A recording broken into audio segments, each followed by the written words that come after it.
નમસ્કાર, CB24 news સાથે હું રેશમા આપનું સ્વાગત કરું છું. ગુજરાત હાઈકોર્ટમાં વિવાદિત ચાર્ટર્ડ એકાઉન્ટન્ટ તહેમુલ શેખના દ્વારા અરજી દાખલ કરવામાં આવી હતી, જે મુજબ અરજદારને અમદાવાદની additional chief metropolitan magistrate court દ્વારા વર્ષ 2023માં IPCની કલમ 418, 420, 465, 467 અને 471 હેઠળ દોષિત ઠેરવી 5 વર્ષ સાદી કેદની સજા ફટકારવામાં આવી હતી. આ સજાના આદેશ સામે અરજદારે અમદાવાદની સિટી સિવિલ એન્ડ સેશન્સ કોર્ટમાં અપીલ દાખલ કરી હતી, જે પેન્ડિંગ છે.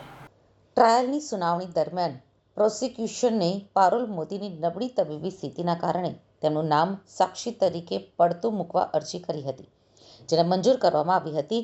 આ માટે ડોક્ટર શૈલેષ દેસાઈનું એક મેડિકલ સર્ટિફિકેટ રજૂ કરાયું હતું, જેમાં દર્શાવવામાં આવ્યું હતું કે પારુલ મોદી વર્ષ 2006થી માનસિક બીમારીથી પીડાય છે અને તેમની યાદશક્તિ પણ નબળી પડી ગઈ છે.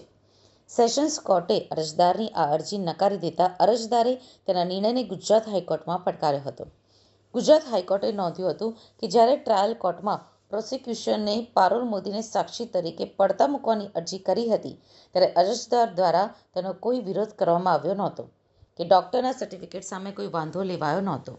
અરજદારે અગાઉ પણ અપીલ કોર્ટમાં આવી જ દલીલો સાથે સેશન્સ કોર્ટ, હાઈકોર્ટ અને સુપ્રીમ કોર્ટ સુધી અરજી કરી હતી, જે ફગાવી દેવામાં આવી હતી અને તે આદેશ આખરી બની ચૂક્યો હતો. તેથી ફરીથી એ જ ગ્રાઉન્ડ હેઠળ નવી અરજી કરવી યોગ્ય નથી. અરજદાર માત્ર કોઈને કોઈ બહાને અપીલની સુનાવણીમાં વિલંબ કરવાનો પ્રયાસ કરી રહ્યા છે. અરજદારની અરજીને 10,000ના દંડ સાથે ફગાવી દીધી હતી. ઉલ્લેખનીય છે કે તહેમુલ શેખના ફરિયાદીના ટ્રસ્ટની કામગીરી સંભાળતા હતા. તેઓએ વર્ષ 2016માં નોટબંધી વખતે ટ્રસ્ટના નામે અને ફરિયાદીના પતિના નામે બેંકમાં ખાતું ખોલાવ્યું હતું. પારુલ મોદી, કે જેઓ ફરિયાદીના બહેન છે, તેમની અને ફરિયાદીના પતિની ખોટી સહીઓના આધારે 6 કરોડ રૂપિયાથી વધારેના વ્યવહારો કર્યા હતા. ત્યારબાદ જ્યારે ઇન્કમટેક્સ વિભાગમાંથી ટ્રસ્ટ ઉપર નોટિસ આવી, ત્યારે હકીકત બહાર આવી હતી, જેથી તહેમુલ શેખના સામે નવરંગપુરા પોલીસ મથકે ફરિયાદ નોંધાવવામાં આવી હતી.